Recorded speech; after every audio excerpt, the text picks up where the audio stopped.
بات معلوم ہوئی کہ بھٹکے ہوئے کو راستہ بتانا اور صحیح راستہ بتانا یہ بھی کار ثواب ہے، اور نبی اکرم صلی اللہ علیہ وسلم نے احادیث میں اس کی ترغیب دی ہے۔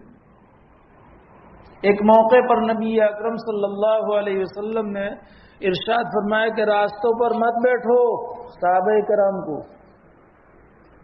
کہ راستوں پر مت بیٹھو۔ یہ ہم سب کے لیے درس عبرت ہے۔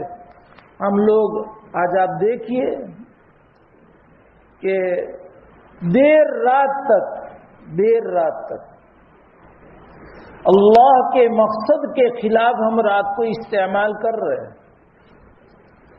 رات اللہ نے سکون کے لیے بنائی ہے، رات اللہ نے آرام کے لیے بنائی ہے، رات اللہ تعالیٰ نے سونے کے لیے بنائی ہے۔ لیکن عجیب معاملہ ہے، بالکل اسلامی کلچر، اسلامی تہذیب، ثقافت، آداب گویا کہ جیسے کہ اسلامی ماحول ہی نہیں ہے، آداب تعلیم ہی نہیں ہے۔ حضرت عمر رضی اللہ تعالیٰ عنہ اپنے زمانے خلافت میں گشت کرتے ہوئے اگر کسی کو رات کو بازار میں دیکھتے تو کوڑا پھٹکار کر اس کو گھر بھیجتے کہ ابھی رات بازار میں ہے اور پھر صبح تہجد نہیں پڑے گا۔ یہاں تہجد چھوڑیے، جو اعظم فرض ہے نماز، اور نماز میں بھی فجر کی نماز، نبی اکرم صلی اللہ علیہ وسلم نے ارشاد فرمایا ہے کہ فجر اور عشاء کا ثواب اگر معلوم ہو جائے، فجر اور عشاء کا ثواب اگر معلوم ہو جائے تو تم کسی بھی حال میں اس کو جماعت کے بغیر نہیں پڑھو گے۔ وَلَوْ أَتَوْهُمَا حَبْوًا، روایت کے الفاظ ہے کہ اگرچہ تم کو فجر کے لیے مسجد میں آنے کے لیے اور عشاء کے لیے مسجد میں آنے کے لیے اپنے کلہے کے بل گھسٹ کر کے آنا پڑے تو بھی تم مسجد میں آؤ گے اگر تم کو ثواب معلوم ہو جائے۔ اور بعض روایت میں آپ نے فرمایا کہ فجر اور عشاء منافق بھی اس کو چھوڑنے کی ہمت نہیں کرتے تھے، الا یہ کہ جو کھلا منافق ہوتا تھا وہ چھوڑتا تھا۔ آج ہم لوگ دیکھ لیجئے، اللہ امت کو معاف فرمائے اور اسلامی کلچر پر لے آئے، قرآن اور حدیث پر لے آئے امت کو۔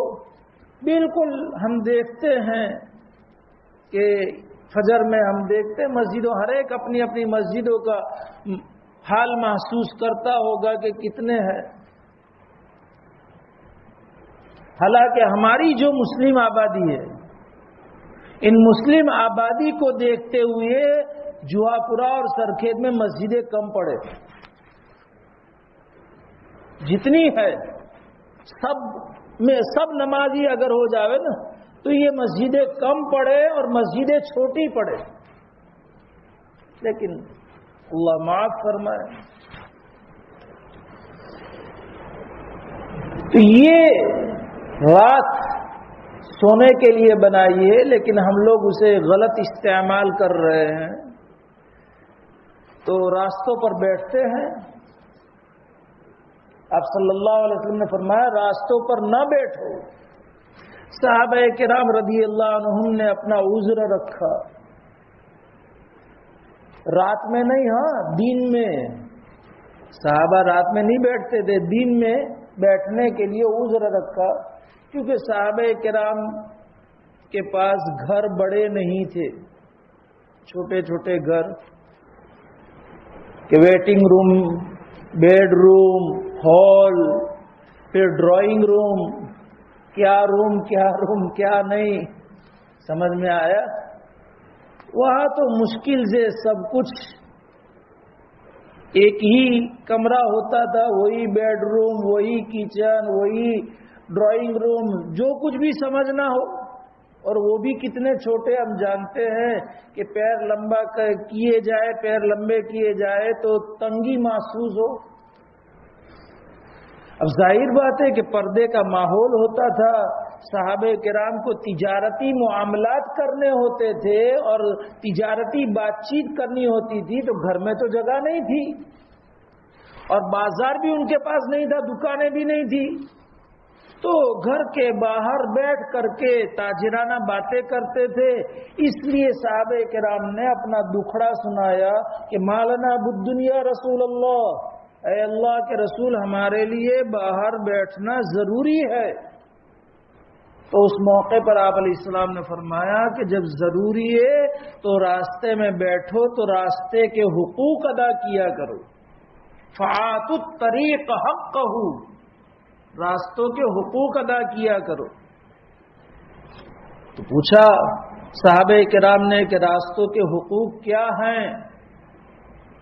آپ صلی اللہ علیہ وسلم نے فرمایا راستوں پر بیٹھو تو نگاہیں نیچی رکھو۔ یہاں نیچی رہنے کا کوئی سوال نہیں ہے، موبائل پاس میں ہو تو پھر نیچی رہے گی، اور وہ بھی کہیں سے خوشبو آئے گی تو پھر اٹھے گی اوپر۔ اشاروں میں کر رہا ہوں باتیں، اللہ کرے سمجھ میں آ جائے۔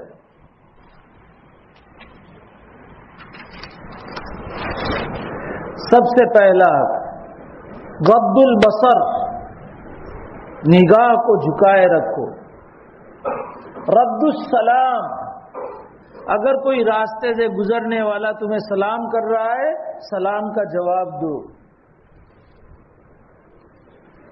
تیسرا حق آپ نے بتایا جو مجھے بتانا ہے کہ اراۃ الطریق واہداء المدل، کہ کوئی راستہ پوچھنے والا تمہیں راستہ پوچھے تو تم صحیح رہنمائی کرو، راستہ بتاؤ۔ یہ اس کی ترغیب ہے، راستہ صحیح بتانا چاہیے، چاہے ہمارا بھائی ہو، مذہبی بھائی ہو، قرابت والا ہو، چاہے ہمارا ملکی بھائی ہو، اس بات میں کوئی تمیز نہ ہونی چاہیے کہ اس کو بھٹکا دو، آج ہاتھ میں آیا ہے، یہ نہیں ہونا چاہیے۔ انسانیت کا یہ حق ہے کہ انسانیت کی بنیاد پر اگر کسی نے راستہ معلوم کرنا چاہا، راستہ صحیح بتا دینا چاہیے۔